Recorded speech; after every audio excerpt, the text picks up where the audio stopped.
I'm Theron Q Ramacharaka. I want to talk to you today about a very serious subject. This has to do with the human race, its current situation,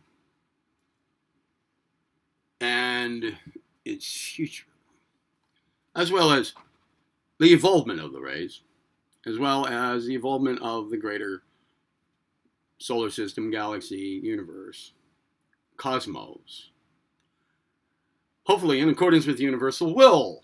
Now, I am quite convinced that the state of human affairs on this planet is in a dire situation. I'm also quite convinced that the human race is a hybrid species, and just how hybrid I'm unsettled upon, and it doesn't really matter, but we're a combination of various different species, okay?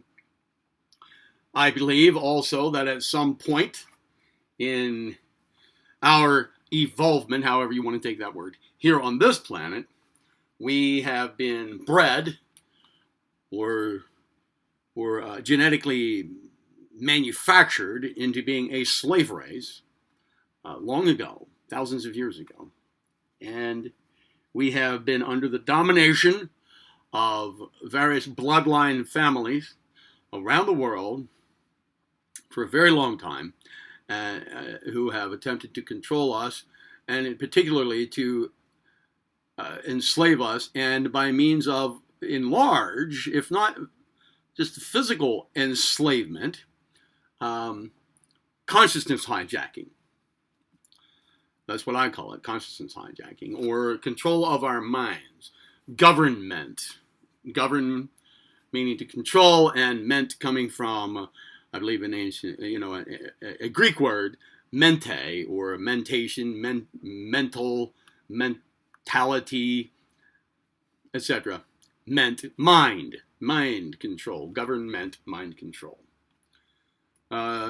Controlling our consciousness by way of controlling our perception, controlling also our vibrational frequency, the vibrational frequency of our consciousness in large, keeping it in a low state, a lower astral state, let's say, or a low fourth dimension state, however you want to call it, by way of keeping us in not just ignorance, but in low mental states involving fear, anger, hate, guilt, etc. I believe also that there are certain races, species, which we would call alien, but how alien they really are, I don't know. I believe that we're alien here too. And I don't really think that we have a real right to call Earth our home. We certainly seem to be a little out of place here, with the exception of domestic animals. Most animals here tend to stay away from us. I don't think that we are native to this planet in our current form. Not at all. No. Anyway, I also believe that there is a very dark history of us being food in one way or another, either physical food for species here, let's say reptilian species here, from other places in the cosmos, for their physical manifestations in various royal bloodlines who have a high level of reptilian genetics, as well as let's say energy food for lower fourth dimensional, the more royal of the reptilian races, which are extra dimensional, that is, denizens of the lower astral plane or the lower fourth dimension. Okay, by way of this latter, by way of sacrifices made to them or the gods, and child rape, sacrificing, cannibalism, etc.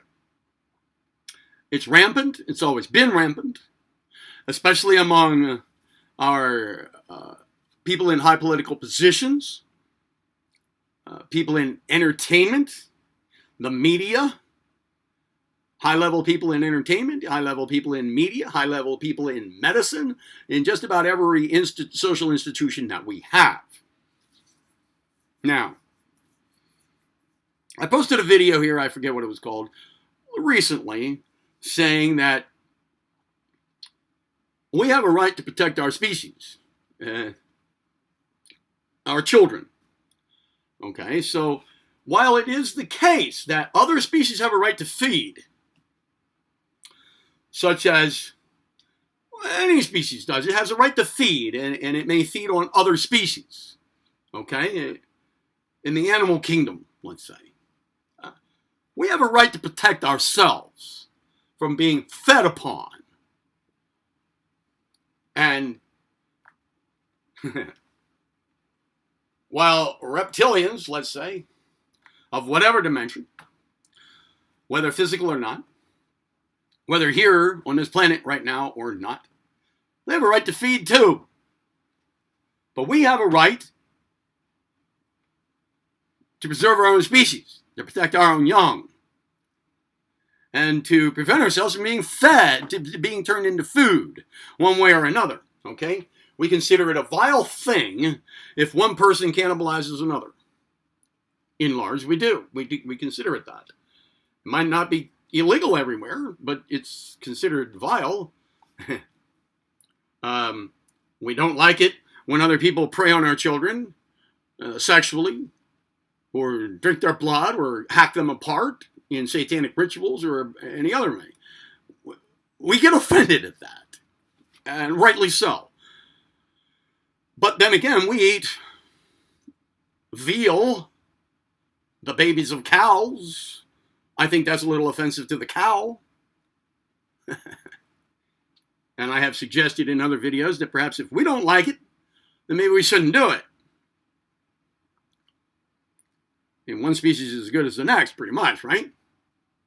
Now, we could say, well, okay, yeah, I understand reptilians, or I understand Satanists, or I understand royal families, ruling families, the Bush family, the Clinton family, you name it. All the way back through time, Vlad the Impaler, you go on and on and on all the way back, okay? All right, well, they have a right to whatever kind of food they want, right? I mean, there are other species, they consider humans food. They want to vampire off our energy, let them, because that's their food, okay. We might say that. We might. You got to understand, everybody has to eat, right? But it so turns out that these lower astral denizens, lower fourth dimensional critters, and the like, they cannot exist without stealing vital force from, say, human beings. They're parasitic. They're predatorial. And they're parasitic. We also might call them psychopathic by our own standards.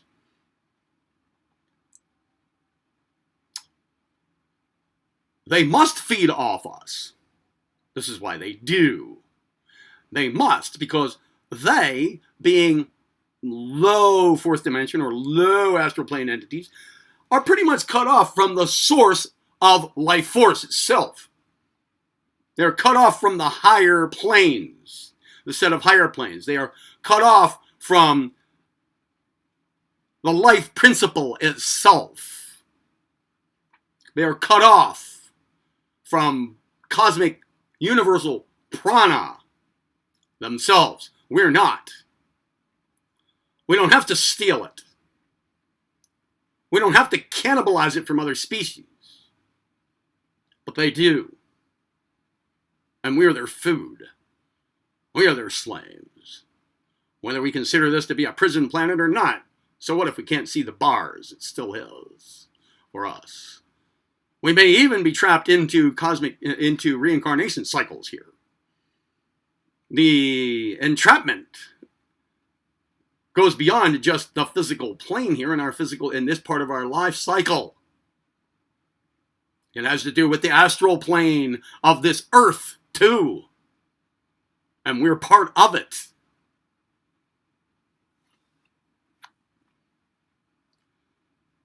So let's call them the bastards. Okay?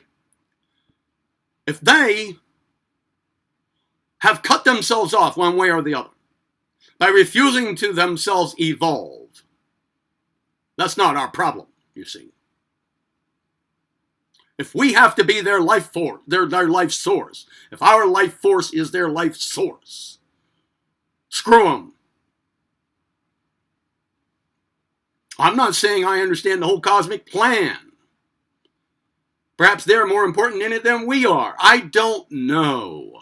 But we do have a right to preserve our species and to look out for our young and protect our skins and protect the share of life force we have.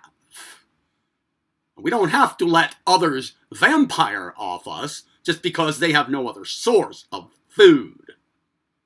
It's not our job to have to do. If they cannot themselves find it within themselves to genetically mutate themselves, to manipulate their own DNA so that they can evolve more, or seek a better way for themselves, that's not our problem, see? Not my problem. I care about all life. Yes.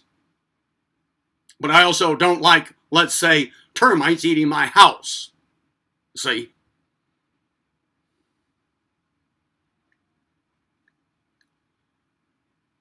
So, ejecting them from our lives, from our personal evolvement, getting them out of the way of our own progress is to be done.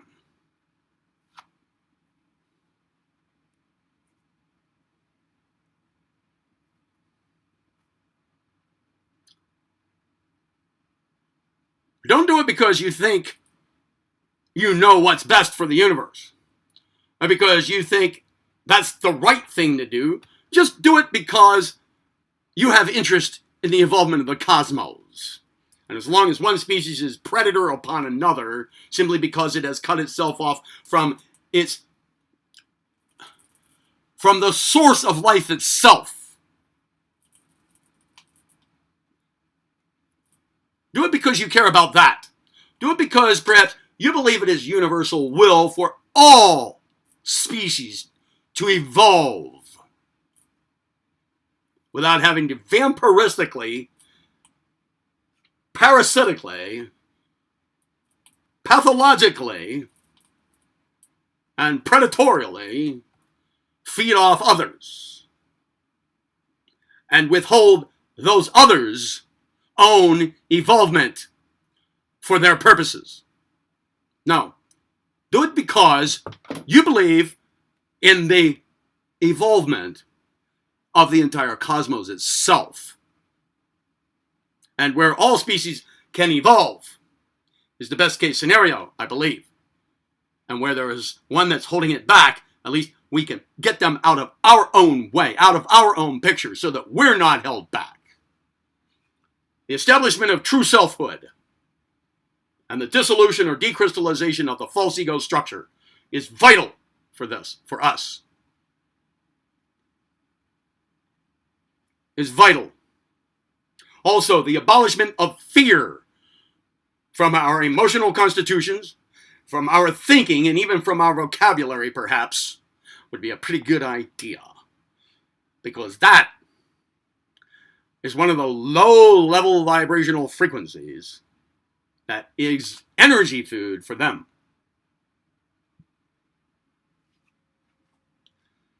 Have no fear.